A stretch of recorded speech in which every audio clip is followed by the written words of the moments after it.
Hi friends, welcome to cinema ரசிகன். நம்ம இன்னைக்கு மூவி ரிவ்யூக்குள்ள போகிறதுக்கு முன்னாடி பாஸ்ட் 3 டேஸாக என்னால் எந்த வீடியோ போட முடியல.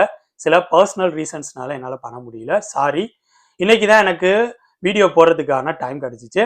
நம்ம இன்னைக்கு மூவி ரிவ்யூவில் பார்க்க போகிற படம் இப்போ தேட்டர்ஸில் ரிலீஸ் ஆகி ஓடிட்டு இருக்க தமிழ் படம். படத்தோட நேம் ட்ரிபிள் டி, தலைவர் தம்பி தலைமையில். இந்த படத்தில் ஜீவா ஹீரோவா பண்ணியிருக்காரு. இந்த படத்தை நிதிஷ் சகாதேவ் அப்படிங்கிற ஒரு மலையாள இயக்குனர் டைரக்ட் பண்ணியிருக்காரு. இந்த படத்தோட ஸ்டோரி என்ன, இந்த படம் எப்படி இருந்துச்சு அப்படிங்கறத பாக்குறதுக்கு முன்னாடி இந்த வீடியோ ஃபுல்லா பாருங்க. பிடிச்சிருந்தா லைக் பண்ணுங்க, கமெண்ட் பண்ணுங்க. அப்படியே என்னோட சேனலை சப்ஸ்கிரைப் பண்ணுங்க. அது மட்டும் இல்லாம என்னோட வீடியோஸ் எல்லாம் உங்களோட ஃப்ரெண்ட்ஸ், ஃபேமிலி மெம்பர்ஸ் எல்லாத்துக்கும் ஷேர் பண்ணுங்க. உங்களோட சின்ன ஷேர் எனக்கு ரொம்ப சப்போர்ட்டா இருக்கும். இந்த படத்தோட ஸ்டோரி என்னன்னா, ஜீவா ஒரு வில்லேஜுக்கு பஞ்சாயத்து தலைவரா இருக்காரு. அந்த வில்லேஜ்ல இளவரசும் தம்பிராமையாவும் பக்கத்து வீட்டுக்காரங்க. இவங்க 2 பேருக்கு இடையில ரொம்ப வருஷமா ஒரு பகை போயிட்டு இருக்கும். ஸோ இவங்க 2 பேருக்கு இடையில எப்போதும் எதுவும் செட் ஆகாது. இந்த மாதிரி சூழ்நிலையில இளவரசு அவரோட பொண்ணுக்கு மேரேஜ் ஃபிக்ஸ் பண்ணியிருப்பாங்க. அந்த மேரேஜுக்கான வேலைகளை இளவரசு பார்த்துட்டு இருப்பாரு. அந்த வேலைகளுக்கு சப்போர்ட் பண்றதுக்காக ஜீவா முதல் நாள் சாயந்தரம் இளவரசு வீட்டுக்கு வருவாரு. ஸோ மேரேஜுக்கான வேலைகள் நடந்துட்டு இருக்கும். மறுநாள் காலையில 10:30க்கு மேரேஜ் டைம் ஃபிக்ஸ் பண்ணியிருப்பாங்க. வீட்டில தான் மேரேஜ் நடக்க போகுது.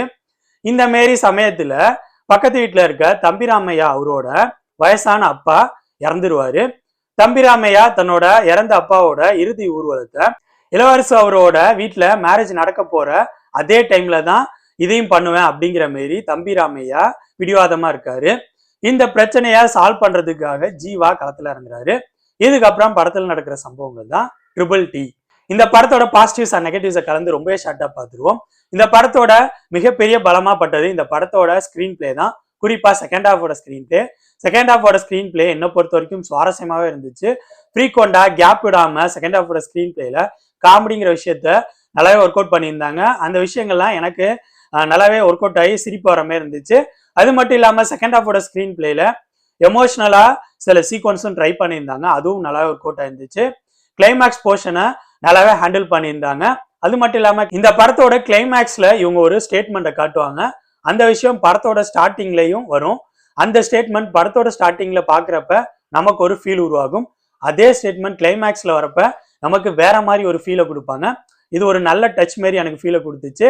இந்த படத்தோட செகண்ட் ஹாஃப் ஸ்கிரீன் பிளே தான் நல்லா இருந்துச்சா, ஃபர்ஸ்ட் ஹாஃபோட ஸ்கிரீன் பிளே நல்லா இல்லையா அப்படிங்கிற மாதிரி நீங்க யோசிப்பீங்க.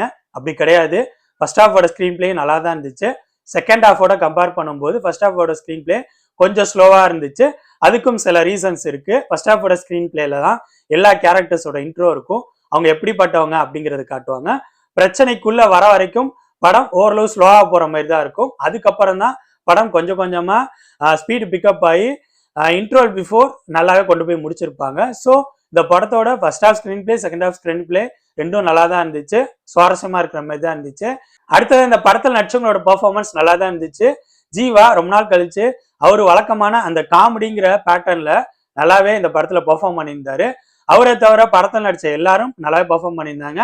குறிப்பா இந்த படத்துல எல்லா கேரக்டர்ஸ்க்கும் ஏதோ ஒரு வகையில இம்பார்ட்டன்ஸ் கொடுத்திருந்தாங்க. எல்லா கேரக்டர்ஸையும் ஓரளவு ஸ்ட்ராங்கா தான் டிசைன் பண்ணியிருந்தாங்க. அதுவும் இந்த படத்தோட பலம் தான். நெக்ஸ்ட் இந்த படத்தோட டெக்னிக்கல் விஷயங்கள் என்ன பொறுத்த வரைக்கும் நீட்டா இருந்துச்சு. ஒளிப்பதிவு, background music, editing, production design ஒர்க்னு எல்லாமே இந்த படத்துக்கு என்ன தேவையோ அதை பர்ஃபெக்டா கொடுத்துருந்துச்சு.